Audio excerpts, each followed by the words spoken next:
What's going on? I'm back here for another baseball video. In this video I'm going to show you the art of throwing a slider. It's a widely used pitch all throughout the baseball world, and it's a very effective pitch if used properly.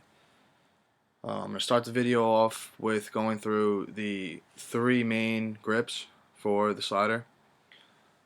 If this is a two-seam fastball, grip number one, you're going to your middle finger, you're going to your on the laces, you're going to bring your middle finger up on the lace, and your pointer finger right here is going to accompany it on the side of the baseball, just like that. So it'll look a little bit like that. Some people right here, they like to have a big gap with their finger where you could put another one right through there, or some people like to have it really tight where you can't fit anything. For me, I like to have it in the middle, like not so tight but not so loose. And depending on how you want the ball to break, if you have an 0-2 count, you're trying to spike a slider in the dirt, you would apply more pressure to this, which would create more spin, and that will have that ball go down and break lower than if you were a little loose with it. Be careful with leaving it a little too loose, though. If you have it too loose, you'll tend to leave the ball up in the zone, and we all know as pitchers those balls usually don't come back. But so I would find the happy medium in between, and then if you really want to get somebody out, you really want to strike a guy out, or you want to bury one in the dirt, get a little tighter on here, and let that ball break it off. And for grip number two, we have our four-seam fastball right here. Every pitch starts off with your fastball. That's how you find your grips. That's how everything works. You have your four-seam fastball here, and as you see, and you're just going to rotate the ball in your hands, and you'll come across this right here.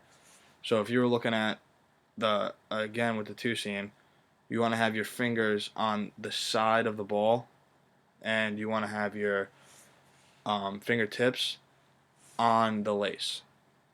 And with this pitch, it's looked at to be a little more of a breaking slider instead of a hard biting, real tight slider.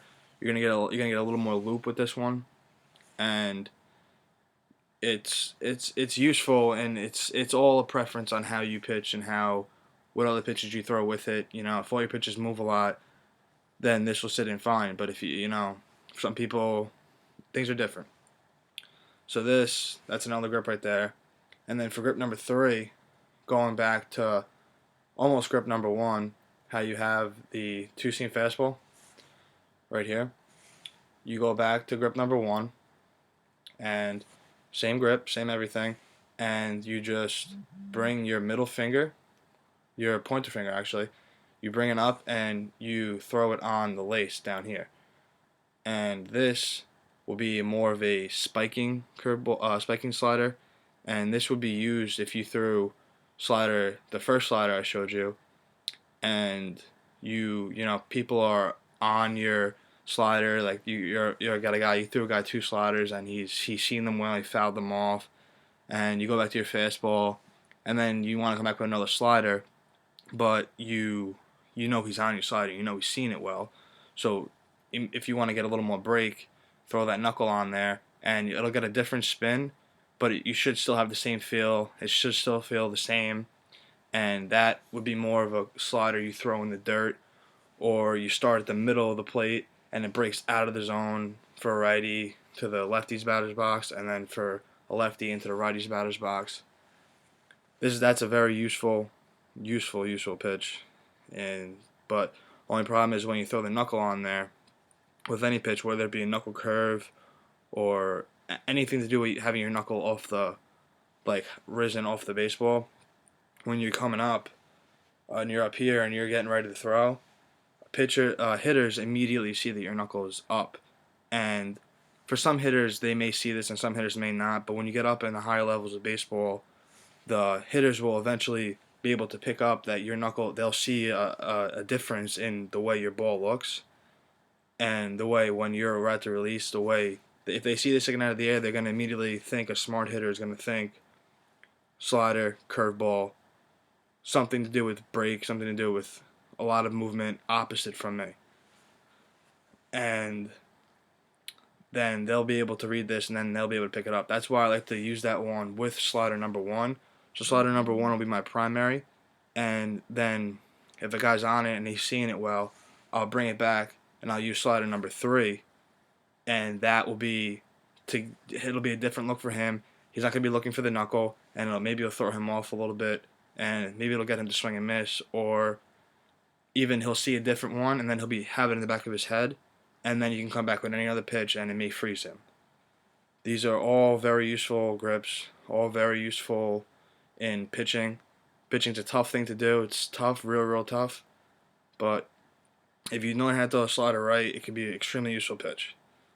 And now that I taught you the grips, I want to get on the how to properly throw it. No matter where you throw, like how you throw, sidearm, anything, you want everything to look like your fastball. Every single arm action, every single pitch needs to look like your fastball.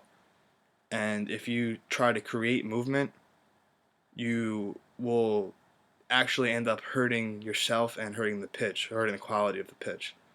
So if you try to make the ball break back here instead of, finishing, like thinking it's a fastball the whole way, and then right at the end, that's when you decide that pitch is a slider or a curveball or any type of break. That's when the pitch is going to be the best. If you can't, pitching is all about learning things and doing things step by step and almost cookie cutter. Because some guys will be able to get away with it if they throw funky and they throw from the side or they do anything deceptive. But for most pitchers, a good majority of them do throw over the top or throw high 3/4. It'll be very easy for hitters to pick up that you're changing your arm angle when you need to throw an off speed, and it'll work for an inning or two, couple innings, and then once hitters start coming around again, they'll be smart and they'll realize that you're throwing an off speed when you do this. And I've seen it happen many times, many different scenarios, and it can cost you a game, and nobody wants that, So basically, no matter what grip you have grip 1, grip 3, or grip 2, right here. You always want to act. You're breaking your arms. Everything is the same. You come in, you're finishing like it's going to be a fastball, and at the very last second, you break your wrist, and then it becomes a slider, and it could really spoil a hitter's day. If you have a good slider, good tight slider that is hard to pick up, you're going to be very successful. Well, that concludes my video on sliders. Subscribe to my page if you liked the video. I'll be posting more videos. I think the next video is the art of a sinker. Very nice pitch, very useful pitch. So stay tuned.